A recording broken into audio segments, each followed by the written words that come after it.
In the hands of a skilled surgeon, the right tool can be a lifesaver. There are now hundreds to choose from, each designed for a specific task or operation. Made of surgical-grade steel, which is extremely corrosion-resistant, they can withstand frequent cleaning and sterilizing.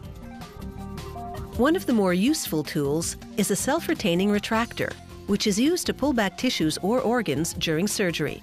Using a circular cutter, they round the profile of the tool's joint.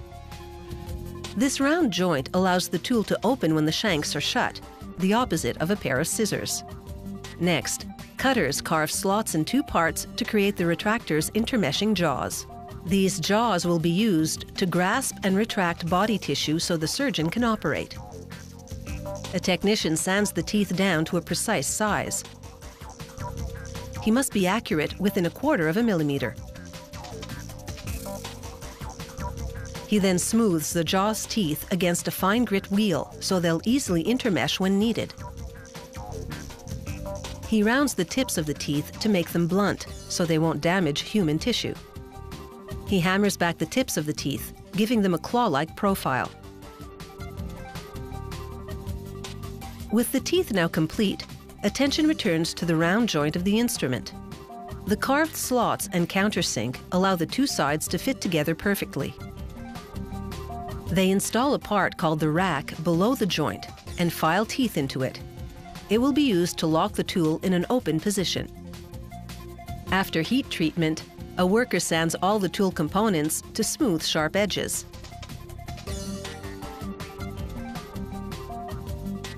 Vibrating porcelain chips and polishing compound scrub them clean and remove burrs caused by machining. Next, they install the pivot screw and trigger for the rack. By pressing it, the surgeon can open the prongs to the desired width and lock the tool in position. Production now moves to the surgical clamp. It's used to block the flow of blood during operations and has a more scissors-like joint, rectangular instead of round. Mechanized cutters carve the joint and catches. A worker forces the finger bows against a spinning grinding wheel to remove surface imperfections. Precision is again critical, as the worker grinds each of the tool's shanks to the correct thickness.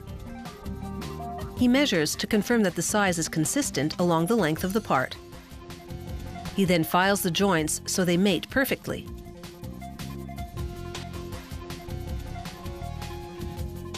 He places the joint part of one of the shanks over hot coals to soften the metal and make it malleable. Then he forces a spike through a slit in the joint, and the now compliant steel stretches to open the slit. The other shank now slides easily into the opening. He hammers the joint to close the opening, and the two arms of this surgical clamp are now hinged together. Next, he files the teeth of the clamp so they'll interlock when the tool is closed.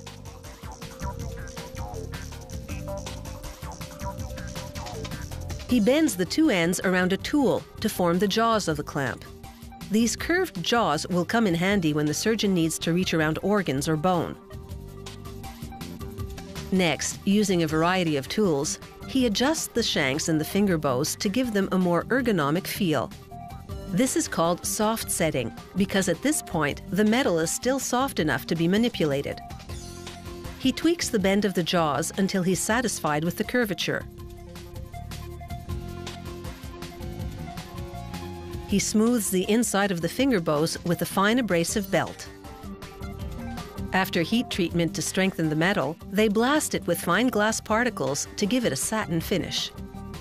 They laser etch the company name and identifying numbers onto the surgical clamp.